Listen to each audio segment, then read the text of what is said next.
بسم اللہ الرحمن الرحیم۔ اللہ کے نام سے شروع جو بڑا مہربان نہایت رحم کرنے والا ہے۔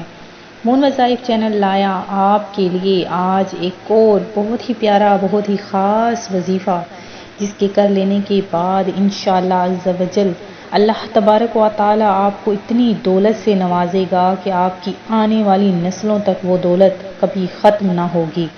جیسا کہ آپ سب ناظرین جانتے ہیں کہ شعبان المکرم کا بہت ہی پیارا سا مہینہ، جو درود پاک کا مہینہ بھی کہلاتا ہے، شروع ہونے والا ہے۔ تو ناظرین، اس مہینے میں جو بھی شخص درود پاک پڑھتا ہے تو اللہ تبارک و تعالی نے کچھ فرشتے مقرر کیے ہوئے ہیں جو نبی کریم علیہ الصلاۃ والسلام کی بارگاہ میں وہ درود پاک پہنچاتے ہیں۔ تو اس سے رسول پاک صلی اللہ علیہ وآلہ وسلم کی روح مبارک خوش ہوگی، پھر اللہ پاک ان فرشتوں کو حکم دے گا کہ اس درود پاک پڑھنے والے کے لیے قیامت تک دعائیں مغفرت کرتے رہیں۔ تو ناظرین، ہمیں بھی چاہیے کہ اس ماہ مبارکہ میں پیارے پیارے آقا پر خوب درود پاک پڑھیں کہ شعبان المعظم درود پاک پڑھنے کا مہینہ ہے۔ تو ناظرین، شعبان المعظم اسلامی سال کا 8واں مہینہ ہے، جو رجب المرجب اور رمضان المبارک کے درمیان میں ہے۔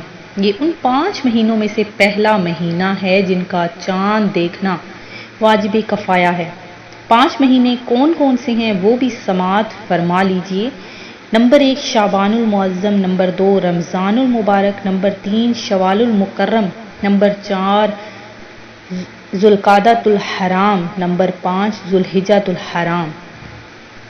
شعبان المعظم کے نام کی حکمتیں کیا ہیں کہ شعبان شیبن سے بنا ہے، جس کے معنی ہیں گھاٹی۔ چونکہ اس مہینے میں خیر و برکت کا عمومی نزول ہوتا ہے، اس لیے اسے شعبان کہا جاتا ہے۔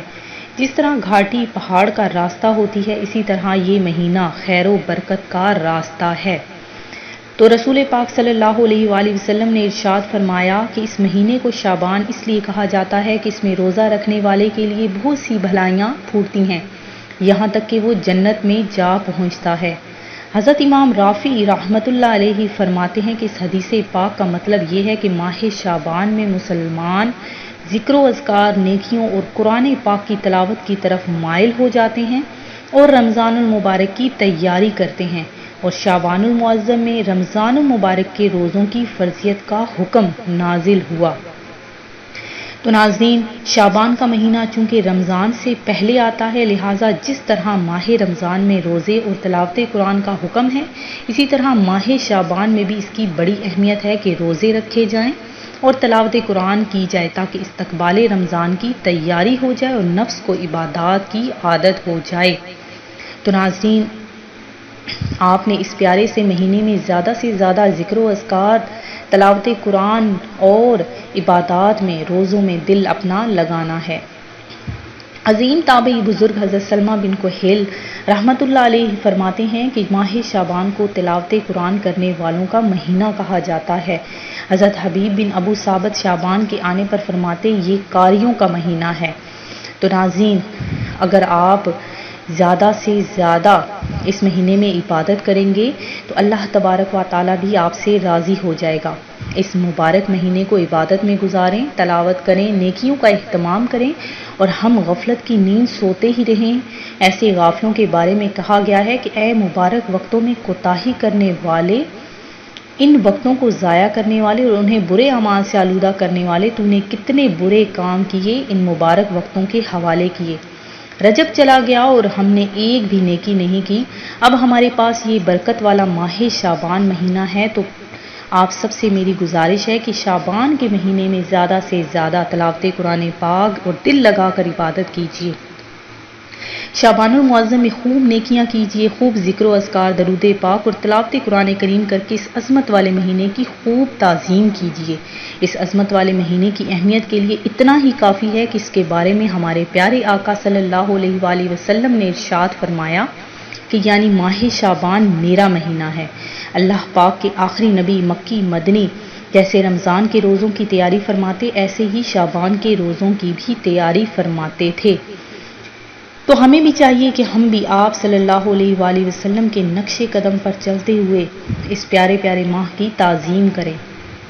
تو میں جو آج آپ لوگوں کے لیے پیارا سا وظیفہ، چاند دیکھنے کا وظیفہ لے کر حاضر ہوئی ہوں، تو ناظرین بس آپ نے چھوٹا سا عمل کر لینا ہے، انشاءاللہ عز و جل اللہ تبارک و تعالیٰ آپ کو دولت ہی دولت عطا فرمائے گا، آپ کی آنے والی نسلوں تک وہ دولت کبھی ختم نہ ہوگی، اور اللہ تبارک و تعالیٰ آپ کو ہر قسم کی بیماری سے، ہر قسم کی آفات سے نجات عطا فرمائے گا۔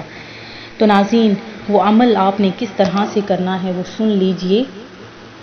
آپ نے اول آخر درود پاک پڑھ کر یہ دعا پڑھنی ہے کہ جس کسی نے بھی یہ دعا پڑھ لی اللہ تبارک و تعالیٰ اس کو اپنے حفظ و امان میں رکھے گا اور اس کا ایمان سلامت رکھے گا۔ وہ دعا یہ ہے، اللہم احلہ علینا بالیمن والایمان والسلامتی والاسلام ربی وربک اللہ۔ یہ دعا ناظرین آپ نے ایک مرتبہ پڑھ کر چاند کو دیکھ کر آپ نے اس کو پڑھنا ہے، اس کے بعد آپ نے دوبارہ سے درود پاک پڑھ لینا ہے، اور آپ نے صرف ایک تسبیح یا رزاق کی پڑھ لینی ہے۔ تو انشاءاللہ عز و جل اللہ تبارک و تعالیٰ آپ کی ہر جائز مراد کو پورا فرمائے گا، آپ کے رزق میں فراوانیاں عطا فرما دے گا، آپ کے لیے بھلائی اور خیر کے دروازے کھول دے گا، اور آپ کے کاروبار میں برکتیں ہی برکتیں عطا فرما دے گا۔ میں امید کرتی ہوں کہ ہمارا یہ آج کا عمل آپ کو پسند آیا ہوگا۔ اسی طرح سے مزید وظائف حاصل کرنے کے لیے ہمارا چینل مون وظائف کو دیکھتے رہیے، سبسکرائب کرنا اور ساتھ ہی ساتھ بیل آئیکن کا بٹن بھی پریس کر لیں تاکہ ہر نئی ویڈیو کا نوٹیفیکیشن سب سے پہلے آپ تک پہنچتا رہے۔ اور میں اپنے تمام ویور سے گزارش کرتی ہوں کہ ایک بار آپ نے درود پاک پڑھنا ہے اور اس کے بعد آپ نے چاند دیکھنا ہے، چاند دیکھ کر اپنے لیے، اپنے پیاروں کے لیے، اپنے دوست احباب رشتہ داروں کے لیے، سب کے لیے دل سے دعا مانگنی ہے۔ اپنا خیال رکھیے گا، اللہ حافظ۔